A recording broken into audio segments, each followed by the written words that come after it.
Hello friends, आज मैं आपको 2012 की कॉन्क्यूबाइन ये एक Korean political drama movie explain करने वाला हूँ। पावर के लिए लोग क्या क्या कर सकते हैं ये सब इस मूवी में हम देखेंगे। अगर आपको इस मूवी का लिंक चाहिए तो इंस्टाग्राम पर आकर आप ये ले सकते हो। तो चलिए इस मूवी को एक्सप्लेन करना स्टार्ट करते हैं। मूवी स्टार्ट होती है और हमें दिखता है कि एक प्रिंस डियर की शिकार कर रहा है। यहाँ और एक शिकारी था जिसके एरो से घोड़ा डर गया था। इसी वजह से प्रिंस नीचे गिर गया। जिसकी वजह से प्रिंस गिरा है ये हमारा और एक मेन कैरेक्टर है जिसका नाम होता है क्वान। क्वान एक डिप्यूटी मिनिस्टर का बेटा है, तो ये इशू डिप्यूटी मिनिस्टर के पास ले जाया जाता है। प्रिंस डिप्यूटी चीफ से अब बात कर रहा है तो वहां उसे शिन दिखती है। शिन को देखते हुए ही उसे प्यार हो जाता है। शिन डिप्यूटी चीफ की ही डॉटर है। क्वान के बारे में जब डिप्यूटी चीफ प्रिंस से डिस्कस करते हैं तो कहते हैं कि क्वान मेरा एडॉप्टेड सन है। क्वान ने एक बार चीफ की जान बचाई थी। प्रिंस जो भी कह रहे हैं इस पर प्रिंस का कोई भी ध्यान नहीं है। इसका पूरा ध्यान शिन पर ही है। यहाँ हमें पता चलता है क्वान और शिन एक दूसरे से प्यार करते हैं। नेक्स्ट सीन में हम देखते हैं प्रिंस की मदर ने प्रिंस को बुलवाया है। एक्चुअल में प्रिंस किंग का स्टेप ब्रदर है। इसकी मदर किंग की स्टेप मदर। अब मदर प्रिंस को डांटने लग जाती है। वो कहती है कि चीफ के घर के आसपास ही तुम क्यों रहते हो, तुम प्रिंस हो और चीफ की बेटी से शादी करोगे। वो उसे स्ट्रिक्टली मना कर देती है क्योंकि हमेशा दरबार में स्टेप ब्रदर के खिलाफ बहुत सारे लोग हमेशा कुछ ना कुछ तो बोलते रहते हैं। उन्हें और एक मौका मिल सकता है। अब नेक्स्ट सीन में हम देखते हैं कि किंग उसकी स्टेप मदर यानी कि प्रिंस की मदर से मिलने के लिए आया हुआ है। मदर किंग से कहती है कि तुम्हारी कुछ रिस्पॉन्सिबिलिटीज है जो तुम्हें कंप्लीट करनी पड़ेगी। किंग को अभी तक कोई बेटा नहीं है तो इसके बारे में बोल रही होती है। किंग की वाइफ थी जो बच्चे को जन्म देते हुए ही मर गई और बच्चा भी मर गया। किंग बहुत ही दुखी है तो इसी वजह से वो शादी नहीं कर रहा। किंग उसके अलग अलग दासियों से संबंध बना सकता है पर वो ये भी नहीं कर रहा। ये जो दासियां किंग की होती है इन्हें ही कॉन्क्यूबाइन बोला करते हैं। यही हमारे मूवी का टाइटल है। किंग फिर मदर को कहता है कि मुझे समझ में नहीं आ रहा कि मुझे करना क्या पड़ेगा। वो मदर को कहता है कि आप ही मेरे लिए कोई ढूंढ कर लाओ। स्टेप मदर बहुत ही कनिंग होती है। किंग का कुछ अच्छा हो ये कभी भी उसे नहीं लगता। इसी वजह से उसे पता है कि अगर चीफ की डॉटर से किंग ने शादी कर ली तो कुछ ना कुछ तो ट्रबल होगा। इसीलिए चीफ की डॉटर का किंग के साथ वो मैरिज करवाना चाहती है।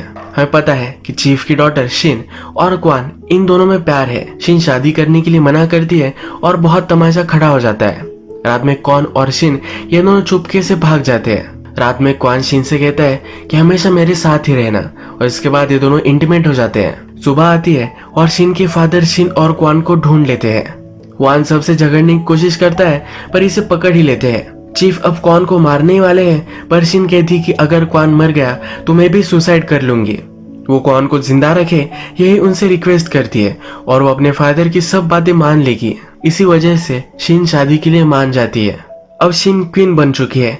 उसके सब काम करने के लिए दासियां है पर अब उसकी बॉडी पर उसकी ब्रेथ पर भी उसका खुद का हक नहीं है। हमेशा उससे जो एक्सपेक्टेड होता है यही उसे करना पड़ता है। इसके बाद 5 साल गुजर जाते हैं। अब किंग बहुत ही बीमार होने लग गया है। उसे देखने के लिए उसका ब्रदर यानी कि प्रिंस आता है। प्रिंस शिन से प्यार करता था पर किंग ने उससे मैरी कर लिया तो इसलिए वो वहां से चला गया था। अपने किंगडम में घूमता रहा है। किंग की तबीयत खराब है इसलिए देखने के लिए वो आता है। किंग उससे पूछते हैं कि हमारा किंगडम कैसे चल रहा है। प्रिंस कहता है कि सब कुछ एकदम सही चल रहा है। इसके बाद ये थोड़ा सा बात करते हैं और इसके बाद हमें शिन और प्रिंस बातें करते हुए दिखते हैं। शिन प्रिंस को कहती है कि किंग इल क्यों है ये किसी को भी पता नहीं है। इनकी बीमारी का इलाज ही नहीं हो रहा। ये बहुत ही वरीड है। प्रिंस कहता है कि किंग को कुछ भी नहीं होगा। प्रिंस को अब फिर से यहाँ से चले जाना है। जाते वक्त शिन को एक हेयर पिन वो गिफ्ट कर जाता है। नेक्स्ट सीन में हम देखते हैं कि पैलेस के कुछ लोगों की मीटिंग हो रही है। किंग की तबीयत क्यों सही नहीं हो रही इस पर ये मीटिंग है। सब लोग बात कर रहे हैं कि किंग पॉइजन हो रहा होगा। इसके पीछे कौन है ये उन्हें ढूंढना चाहिए। कुछ लोग सलाह देते हैं कि पहले किंग ठीक हो जाए इसके बाद हम सब कुछ इन्वेस्टिगेशन करेंगे। किंग की हालत और भी खराब हो जाती है और रात में उसे सांस आने में तकलीफ होती है। उसके पास शिन बैठी हुई है और डॉक्टर भी है। अचानक से किंग की सांस बंद हो जाती है। डॉक्टर एक्यूप्रेशर करते हैं और 1-2 मिनट के लिए उन्हें सांस आने लग जाती है।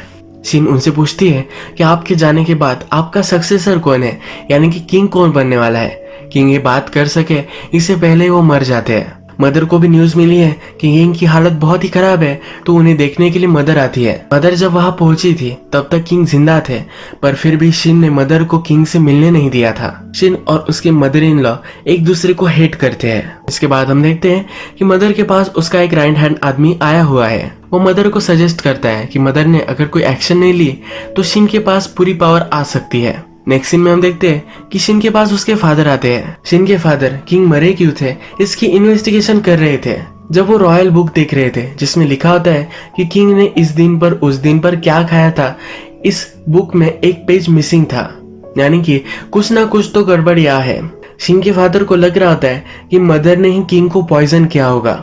फादर शिन से कहते हैं कि अगर हमने ये प्रूफ कर दिया तो तुम्हारे पास सब पावर आ जाएगी, शिन और उसका बेटा सेफ रहेगा। इसकी और भी इन्वेस्टिगेशन में शिन के फादर लग जाते हैं। मदर भी चाल खेलती है। शिन के फादर एक ट्रेटर है, इस तरह से वो डिक्लेयर कर देती है।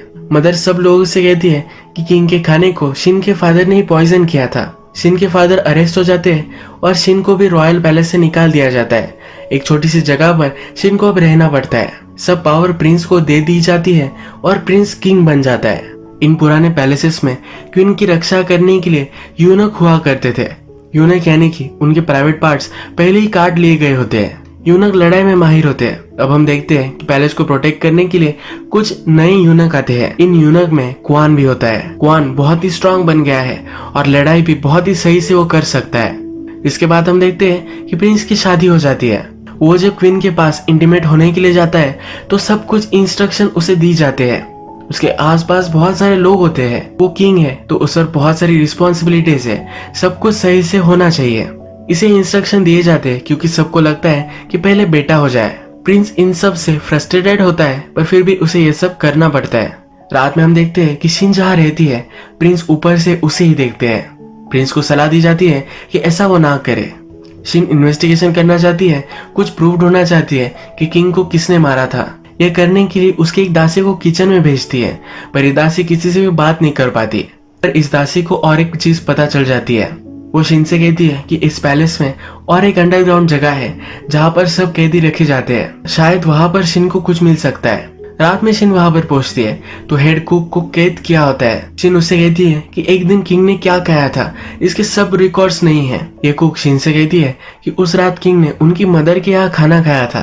अब शिन 100% श्योर हो चुकी है कि मदर ने ही किंग को पॉइजन किया था।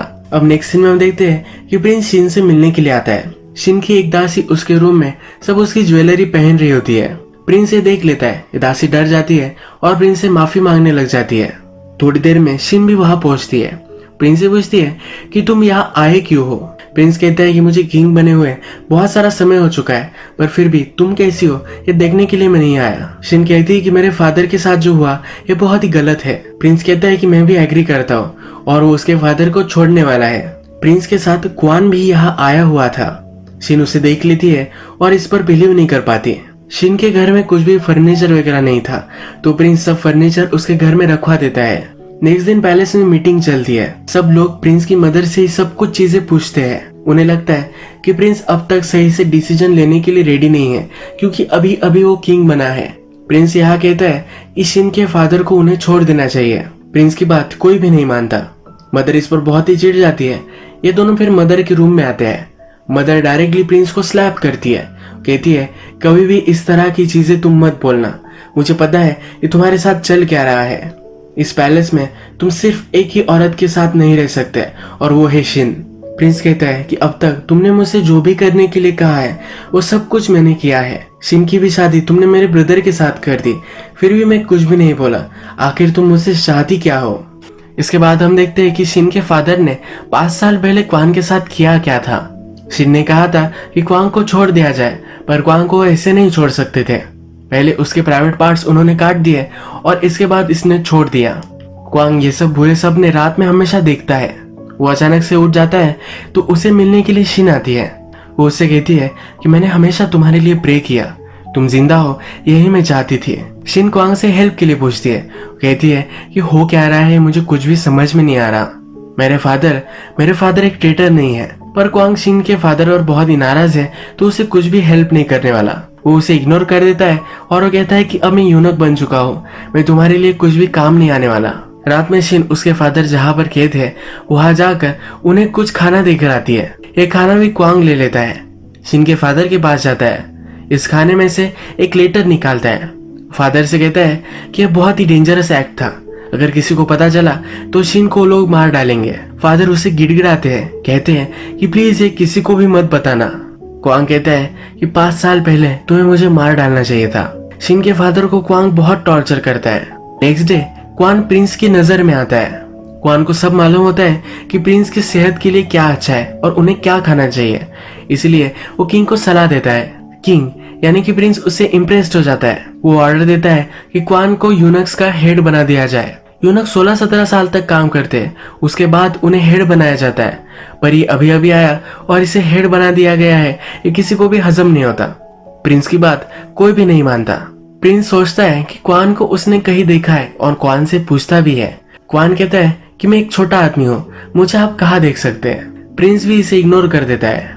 शिन के फादर को अब सजा होने वाली है, उन्हें मार दिया जाएगा, इसीलिए प्रिंस मदर के पास आता है। कहता है कि प्लीज ये सब रोक लो, पर मदर उसे मना कर देती है। प्रिंस अब भड़क जाता है। वो अपने यूनक्स को ऑर्डर देता है कि जो सजा होने वाली है इसे रोक लो। ये क्वान ही है जो सजा को रोक सकता है। क्वान जल्दी से वहां जाता है। वो टाइम पर पहुंच भी जाता है, पर फिर भी कुछ भी नहीं कहता। वो शिन के फादर को मरने देता है। शिन बहुत रोती है। प्रिंस को जब ये पता चलता है तो उसे देखने के लिए वो जाता है, पर ये बहुत ही दुखी है तो अंदर नहीं जा पाता। रात में हम देखते हैं कि इस पैलेस का हेड यूनक और उसका एक अच्छा सा फ्रेंड जो किचन में काम करता है, ये दोनों एक दूसरे से बात करते हैं। ये जिस चीज पर बात कर रहे हैं यह है कि इस पैलेस में सही या गलत इस तरह की कोई भी चीज नहीं है, या सिर्फ किसके पास पावर है यही मैटर करता है। नेक्स्ट डे हम देखते हैं क्वीन और उसके सब सलाहकार, इनमें मीटिंग चल रही है। प्रिंस हमेशा शिन के पास जाता रहता है, तो इस पर सब लोग ऑब्जेक्शन ले सकते हैं। सब सलाहकार मदर से कहते हैं कि मैं क्वीन और उसके बेटे को दोनों को यहाँ से बाहर निकाल देना चाहिए। ये करने के लिए मदर हाँ कर सकती है, पर प्रिंस की वजह से वो नहीं करती है। प्रिंस को पता चलता है कि शिन को सब लोग बैन कर सकते हैं। वो डायरेक्टली शिन के पास आता है, कहता है क्या तुम्हें पता है कि तुम्हारे खिलाफ क्या हो रहा है। शिन कहती है कि प्लीज फिर से यहाँ मत आना। प्रिंस नाराज हो जाता है। वो कहता है क्या तुम्हें पता ही नहीं है कि मैं तुम्हारे लिए फील क्या करता हूँ, मुझे क्यों तुम सजा दे रही हो। प्रिंस गुस्सा हो जाता है। जाते वक्त शिन की दासी को लेकर जाता है। उससे पूछता है कि शिन कैसी है। शिन के बारे में सब कुछ वो उससे पूछता है। वो रात में क्या करती है, क्या पहनती है, ये सब कुछ उससे पूछता है। इसके बाद ये दासी के साथ इंटीमेट होता है, पर पूरे टाइम तक शिन को ही इमेजिन करता है। प्रिंस दासी से खुश हो गया, इस वजह से इस दासी को प्रमोट कर दिया जाता है। अच्छा सा उसका खुद का रूम उसे मिल जाता है। ये बहुत ही खुश होती है। राजा की कंक्यूबाइन वो बन जाती है। नेक्स्ट सीन में हम देखते हैं कि शिन का बेटा खेल रहा होता है। यहाँ पर क्वान इसे देखता है। क्वान को लगता है कि उसका ही ये बेटा है, क्योंकि जब वो शिन से जुदा हो गया था उसके बाद ही वो प्रेग्नेंट रह गई थी। थोड़ी देर में वहाँ शिन की दासी आ जाती है और वो क्वान को पहचान लेती है। वो क्वान को ब्लैकमेल करती है, कहती है कितना छोटा वर्ल्ड है, तुम भी हो और मैं भी यहाँ हूँ, हम दोनों एक दूसरे की हेल्प कर सकते हैं। इस दासी का प्लान होता है कि हर रात किंग उसके पास ही आए। अगर किंग उसके पास आया और इस दासी से उसे एक बेटा हो गया तो इसके बाद एक क्वीन बन सकती है। वो क्वान को कहती है कि प्रिंस को तुम मेरे पास लेकर आना। वो क्वान को ब्लैकमेल करती है कि अगर उसने ऐसा नहीं किया तो क्वान के बारे में प्रिंस को सब कुछ बता देगी।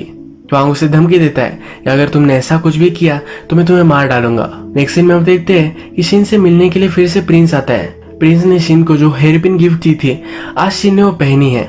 ये प्रिंस को देखकर बहुत ही अच्छा लगता है। प्रिंस अभी भी शिन से मिल रहा है तो ये बड़ा इशू बन जाता है। मदर डायरेक्टली शिन को बाहर नहीं निकाल सकती है, तो इसीलिए शिन को पॉइजन करने का वो प्लान बनाती है। इस प्लान को अंजाम देने का काम क्वान को दिया जाता है। इसके बाद हम नेक्स्ट सीन में देखते हैं कि दासी शिन के पास आती है। वो शिन से ज्वेलरी मांग रही होती है। वो कहती है कि प्रिंस मेरे पास कभी भी आ सकते हैं, अगर मैं क्वीन बन गई तो मैं हमेशा तुम्हारा ख्याल रखूंगी। इसके बदले में शिन की ज्वेलरी वो ले लेती है। शिन भी चालाक है। प्रिंस ने उसे जो हेयरपिन दी है वो इस दासी को दे डालती है। रात में प्रिंस को एक ड्रिंक दिया जाता है। उसे जल्दी से बेटा हो इसके लिए ड्रिंक है। आज बड़ा सा मुहूर्त है जहाँ पर वो अगर क्वीन के साथ सोया तो उसे बेटा हो सकता है। प्रिंस अब इस सब से परेशान हो गया है, उसे कुछ भी पीना नहीं है। ये बात मदर को पता चलती है और वो प्रिंस को समझाने के लिए आती है, पर ये कुछ भी नहीं समझता। एक गुस्से में डायरेक्टली दासी के पास आ जाता है। दासी के पास शिन की हेयरपिन जब वो देखता है तब और भी गुस्सा हो जाता है। उसने पहले दासी को चोरी करते हुए पकड़ा था। उसे लगता है इसने हेयरपिन भी चोरी की होगी, तो इसे अब वो सजा देने वाला है। दासी उसकी बहुत ही माफी मांगती है, पर फिर भी प्रिंस मानने नहीं वाला। तो दासी अब बोलने लग जाती है, कहती है कि एक सीक्रेट है जो मैं आपको बता सकती हूँ। क्वान के बारे में सब कुछ प्रिंस को बता देती है। इसके बाद गुस्से गुस्से में डायरेक्टली शिन के पास प्रिंस आता है। कहता है कि ऐसा मेरे साथ तुम क्यों कर रही हो, क्या वो यूनक मुझसे बेटर है? वो शिन को कन्फ्रंट करता है और कहता है कि मुझे लगता है कि तुम्हारा बेटा भी किंग का बेटा नहीं है। यूनक के और शिन के अभी भी संबंध हो सकते हैं। तो यूनक की वो पैंट निकालता है और चेक करता है कि क्या ये सचमुच में यूनक है। क्वांग सचमुच में यूनक ही है। इसके बाद प्रिंस सबको बाहर निकलने के लिए कहता है। वो जबरदस्ती शिन के साथ इंटीमेट होना चाहता है। शिन उसे बहुत रेजिस्ट करती है। वो कहती है कि जब तुम सही से किंग बन जाओगे, एक्चुअल में तुम्हारे पास पावर आ जाएगी, तब तुम आना, तब हम ये सब कर सकते हैं। क्वान थोड़ी देर में फिर से शिन से मिलने के लिए आता है। क्वान कहता है कि तुम बहुत ही डेंजर में हो, मेरा बेटा भी डेंजर में है, ये मैं देख नहीं सकता, हमें जल्दी से यहाँ से भाग जाना चाहिए, हम कहीं भी रह सकते हैं। शिन कहती है कि पहली बार हमने ये ट्राई किया था पर ये सक्सेस नहीं हो पाया। प्रिंस शिन पर नजर ही रख रहा होता है, तो उसे लगता है कि क्वांग उसे मिलने के लिए आया है। जल्दी से उस क्वार्टर में पहुंच जाता है, पर क्वांग उसे कहीं भी नहीं मिलता। क्वांग को अब प्रिंस से डेंजर है, तो डिसाइड करता है कि किंग को ही मार डालेगा। शिन को मारने के लिए मदर ने ऑर्डर दिया था और ये पॉइजन क्वांग के पास है। यही पॉइजन वो किंग के ड्रिंक में मिला देता है। प्रिंस आज ये पीना नहीं चाहता। ये ड्रिंक वो क्वान को ही पीने के लिए कहता है। क्वान पहले थोड़ा सा हेसिटेट करता है और फिर पी लेता है। पीने के बाद ही इसे खून की उल्टियां आने लग जाती है। प्रिंस डॉक्टर से कहता है कि इसे बचा लो, मुझे पता करना है कि किया किसने था। किचन के शेफ को पकड़ लेते हैं और उसे बहुत टॉर्चर करते हैं। ये शेफ हेड यूनक का फ्रेंड था। हेड यूनक अपने फ्रेंड से मिलने के लिए आता है, उसे देखा नहीं जा सकता। वो जल्दी से अपने फ्रेंड को फ्री करना चाहता है। वो उसके फ्रेंड को बहुत टॉर्चर किया गया है, तो वह सहन नहीं कर पा सकता। उसका फ्रेंड एक कील लेता है और अपने आप को ही मार डालता है। नेक्स्ट सीन में हम देखते हैं कि दासी जो क्वीन बनना चाहती है, ये मदर के पास आती है। शिन का बेटा एक क्वान का बेटा हो सकता है, ये सब इंफॉर्मेशन वो मदर को देती है। ये बातें कहीं बाहर नहीं निकलनी चाहिए, तो मदर ऑर्डर देती है कि इस दासी को मार दिया जाए। ज्यादा होशियारी की कॉस्ट इस दासी को पे करनी पड़ती है। मदर का राइट हैंड ये किचन के काम संभालता है। प्रिंस ऑर्डर देता है और उसे भी कस्टडी में सब लोग लेने वाले होते हैं। यह आदमी मदर के पास आता है और इसे लेने के लिए जो लोग आते हैं, मदर उन्हें फिर से भेज देती है। मदर अब गुस्से गुस्से में प्रिंस के पास आती है। उससे कहती है कि तुम कर क्या रहे हो, तुम अपनी मदर के आदमी को अरेस्ट कैसे कर सकते हो। प्रिंस कहता है कि तुम्हें क्या लगता है कि मैं तुम्हारा पपेट बन जाऊं, पर ये मैं नहीं कर सकता। वो मदर पर इल्जाम लगाता है कि तुम ही मुझे मारना चाहती थी। मदर प्रिंस से कहती है कि मैंने जो भी सब किया है सिर्फ तुम्हारे लिए किया है, मैं कभी भी तुम्हें पॉइजन नहीं कर सकती। यहाँ मदर कन्फ्यूज करती है कि तुम राजा बन जाओ, इसलिए मैंने प्रीवियस किंग को मारा था। प्रिंस को सदमा लगता है, कहता है कि ऐसा तुम कैसे कर सकती हो, मैंने कभी भी तुमसे कुछ भी नहीं मांगा था, ये मुझे कभी चाहिए भी नहीं था। मदर ने शिन को मारने के लिए कुछ लोगों को भेजा था, पर किंग शिन को बचा लेता है। शिन भी यहाँ आ जाती है। क्वांग की हालत बहुत ही खराब है, पर फिर भी वो शिन को बचाना चाहता है। कन्फेस कर देता है कि मदर ने ही मुझे बोला था कि प्रिंस को मैं मार डालूं। अब मदर को कैद कर लिया जाता है। शिन को फिर से पावर मिल जाती है। अब प्रिंस सही से राजा बन चुका है, उसके पास पावर आ चुकी है, तो रात में वो शिन के पास आता है। शिन भी उसके साथ इंटीमेट होने के लिए रेडी हो जाती है। जब वे एक दूसरे के साथ होते हैं, तब शिन ने वही हेयर पिन पहनी है जो प्रिंस ने उसे दी थी। ये हेयर पिन वो अपने हेयर से निकालती है और डायरेक्टली प्रिंस के गले में डाल देती है। प्रिंस को यही मार डालती है। सब लोग बहुत डर जाते हैं। मदर के पास अब कुछ भी पावर नहीं है, तो शिन फिर से क्वीन बन जाती है। शिन ऑर्डर देती है और मदर को मार डालती है। अब मूवी का लास्ट और सबसे इम्पोर्टेंट सीन आता है। शिन अपने बेटे को दरबार में लेकर आती है। उसका बेटा जल्दी से भागता है और राजा के सीट पर बैठ जाता है। अब मूवी के लास्ट में शिन का पूरा कैरेक्टर मदर की तरह ही बन चुका है, यह हमें पता चलता है। मदर भी कोई भी चीज करने के लिए रेडी थी, उसे पावर मिल सके इसके लिए कुछ भी कर सकती थी। यही अब शिन ने किया है। सब कुछ मदर ने किया था, पर फिर भी उसका बेटा राजा बन गया था, इसीलिए उसके बेटे को कभी भी वो पावर नहीं देना चाहती थी। यही सब चीजें फिर से एक बार शिन के साथ होगी। शिन ने ही सब कुछ किया है और पावर अपने हाथ में ली है। अब वो फिर से इस पावर को अपने बेटे को नहीं दे सकती। जिस तरह से मदर अपने बेटे को मैनिपुलेट करती थी, उसी तरह से ये भी करती रहेगी। इस एक डार्क पॉलिटिक्स के साथ ये मूवी एंड हो जाती है। अगर आपको ये वीडियो अच्छा लगा तो प्लीज इस वीडियो को लाइक कर दीजिएगा। बहुत सारी अलग अलग मूवीज लेकर आते रहता हूँ, तो प्लीज इस चैनल को सब्सक्राइब कर दीजिए और बेल नोटिफिकेशन आइकॉन दबाना भी मत भूलिए। हम फिर से मिलेंगे और एक अमेजिंग मूवी के साथ। तब तक के लिए थैंक यू और आप अपने आप का ख्याल रखिए।